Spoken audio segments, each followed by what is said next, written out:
Greetings and hello. Welcome to our back to school night for Cocalico. My name is Ron Derr, and if you're watching this, you probably have a child that is either taking my Algebra 2 course or possibly honors geometry. So I wanted to say hello. So glad you're taking the time to watch that. I wish we could be together in person.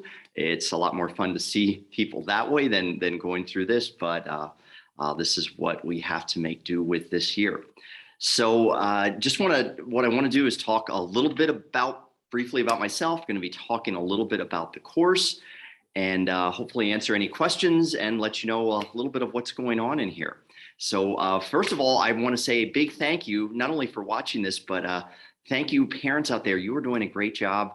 I have been teaching at Cocalico for over 32 years. This is the start of my 33rd year here. And I'm still having a blast being here. And a portion of that is because of the many wonderful families we have. In particular, this fall, I am really enjoying all three of my classes. Just a lot of great kids. They've been through a lot these last couple of years. It's really been topsy-turvy, and they are doing a great job dealing with it from my perspective. It's not easy on all of us. So it's a big kudos to you guys. One of my philosophies is I really believe that we are working together as partners. Thank you for letting me play a small part in hopefully helping to prepare your children for this wonderful adventure of life that exists out there. And hopefully we can do a little bit here at Cocalico to come along with you and help within that journey. So haven't done as much Zoom in these recorded meetings as I was doing last year. So hopefully this goes well. I'm going to switch over now to display what I want to show. And actually, I'm not going to be doing that right now. Something is not set up quite like I would like it. So I'm going to try just a couple other things. And if not, I may have to redo a recording for this. That doesn't get this to work out quite like. It probably doesn't look like much going on your end, but I'm switching through a lot of different screens over here. Try this again. I think we have it now. Switching over. Aha. And I'm going to get myself out of here. There we go. So this is actually a slideshow on Google that I use to welcome the kids to the course. And it's what I want to use just to show you what they've seen and to give you a few bits and pieces of information about the two courses that I'm teaching tied together. So I already mentioned a few things about myself. I've been here for 32 years. In addition to the teaching here at Cocalico, I'm also coach of the cross country and track and field team. Yes, I'm one of those interesting people that's running beside the roads. I enjoy running as a pastime. For the last several years, I've also helped as the advisor for our FCA, Fellowship of Christian Athletes club here at Cocalico. I have a wife named Jody. We just passed the 30-year mark. We had our 30th anniversary this past summer. And I have three daughters that all graduated from Cocalico High School. Would love to take time to talk about all of those, but that's not the main portion of this. I mentioned the running. I also do enjoy reading. Don't get to do much of that or relaxing. So right now it's running and teaching are the main part of my time that's taken going from there. Tying in with the running, I really enjoy eating a whole lot. So that's one of the reasons that I do run. And I've worked with our church youth group. And I just mentioned that just to say that I do spend a lot of my time with teenagers. So the formal definition of geometry is what's listed there. That's not something that we talk about. It's a lot of the study of the shapes of the earth and how they fit, why they're put together. We look at all the different shapes that are even in our classroom and in our school and start to learn different properties that exist within them. Although the definition that many of your kids will probably remember, and for some of you that I've had as students might remember, yes, I'm still sharing this bad joke. The definition of geometry is truly what an acorn says when it grows up. If that is not making sense to you, pause the video right now and say it really, really slowly to yourself. On those from the algebra side, working with those numbers and the problem solving, often where the letters of the alphabet start to come in. And people always wonder what happened to math when it was just numbers. Hopefully we're teaching them some great thinking skills in there. Although oftentimes with algebra, I guess the students are thinking a little bit better about this, is that they don't want us to find the X because she's not coming back and we're not sure why. So for both of the classes for geometry and algebra, the majority of the grade is made up through what I term as assessments. That's mostly tests and quizzes. Uh, the honors geometry especially is geared for really working toward getting toward college class. And even with the algebra, I just still feel the best way of assessing to see their progress is through those means. Although there is some classwork and project type activities that make up a 20% portion of the grade, and a homework, and that is a whole entire school policy that can make up a maximum of 10% of the overall grade. The end of both courses, though, will be a final exam worth 20% of the overall grade. This is just for the students, some expectations of what they are hopefully bringing to class every day. Try not to do a ton of stuff with the computers. There's a lot of materials that are on there, and I'll talk about that throughout this program. A couple other items, they have different notebooks and packets that we'll be handing on. And the biggest one that I really appreciate and so far has been absolutely great is, from what I'm seeing in class, we've had a lot of really, really good attitudes despite some of the craziness that we've dealt with so far this school year. We are getting, I'm not sure exactly when you'll see this, but we are getting very close to the end of our first semester. So sometimes I get those questions for students: what can I still do to help my grade, and can I still turn stuff in? And I have a bit of a strict policy with that. I really want assignments to be turned in on time. I do allow them to come in on the later side, but they still have to be completed within the unit. Once you get outside of that unit, geometry is and algebra are very cumulative in nature. So it really doesn't make sense and really help in the big scheme of things. The purpose for those assignments is to prepare them for the exam. So they need to be done, if they do have to be late, but they still need to be done within that particular unit for credit. Another question that I often get more and more so is about retakes. I will allow one per semester on that for as far as a full retake, and a prerequisite that must be fulfilled before that or corrections could be made on an exam is they have to have completed the assignments within that unit. That's, their big portion of saying this is my responsibility and their responsibility for what it takes to get ready. And if they haven't done some of those things, I don't feel that they have earned the right for the retakes and for earning partial credit.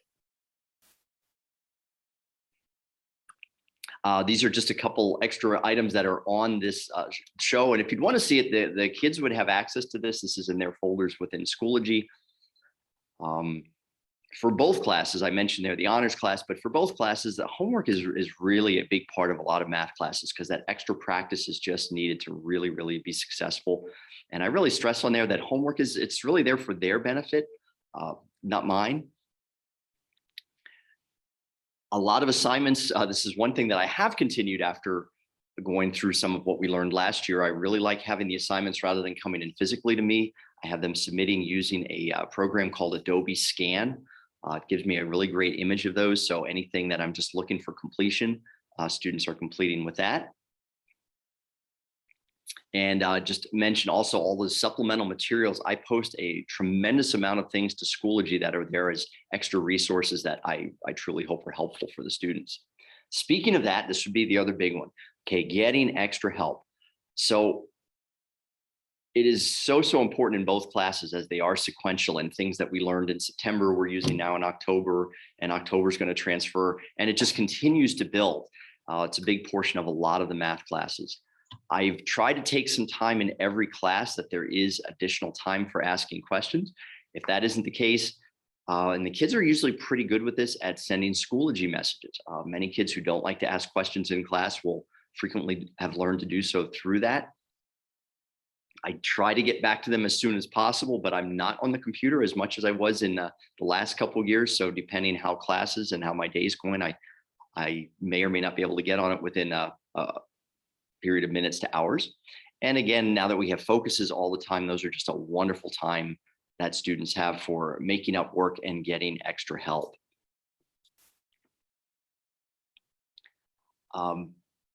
Again, I'm not 100% sure when this is going to be going out there. I am getting close to the end of my cross-country season, so I will start to be able to have time possibly before or after school that is not available now while I'm coaching, but I will do whatever I can to help them get extra help. Something that is also available that not a lot of students have been using is we have academic support programs after school. Many of those days we do have math teachers that are manning it. So those are additional opportunities that students would have if they really, really need some extra help. This has become a bigger one over the more recent years. We are really asking students if they're not feeling well to not be in. I would have never imagined the amount of material that I would be posting for online work that I've learned to do in the last couple of years. So anytime students are absent, they can get a pretty big agenda of what we have done if they go check on Schoology. Every day in Schoology, I have a folder for that day containing either materials, an agenda for what we're accomplishing, and also if there's any assignments and what would need to be due. So they have a number of items that they would be able to access. Just mention a few pet peeves, and these have not been an issue for me at all this year, especially, and this is a big thank you to you as parents. It's a really respectful group, all three of my classes. It's been very, very much a pleasure to be their teacher at this point in time. Cell phone use has gotten better. We were very concerned about that this year. Last year, we allowed a lot of cell phone usage because we weren't passing out calculators and a lot of other materials, and students are doing a much better job at using it much more appropriately. Just wrapping up, I gave this to the students. So that was kind of our keyword last year, is we had to pivot and change as we learned what was working and what wasn't working. But that's a fun video. So I've left that in my slideshow for this year. But two words that I think are just so important that kids have hopefully learned a little bit more and more is, first of all, initiative. That, the bottom line, especially those in high school, is they need more than ever to take responsibility for their own education. There's so many opportunities. There are so many things they can learn from the videos that I produce out there, or if they just Google almost any topic, a search in YouTube, it is amazing the amount of resource materials that are now available online. And the other word that I really see is, and begun to see a lot in these kids, is resilience and learning to adapt and bounce back from challenging situations. I think that might be those two words. If they can learn those two, might be better than anything that I can teach them about X or Y or the math thoughts that I'm trying to accomplish from within here. And just wrapping things up, this was the last slide, just trying to encourage them that, hey, this is a group effort. We're seeking to work together.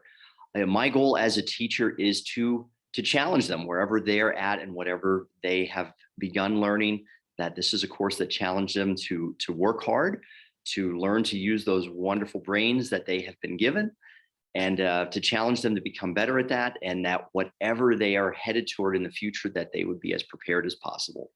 So I really hope this has been helpful. I'm going to go back to the main screen for now.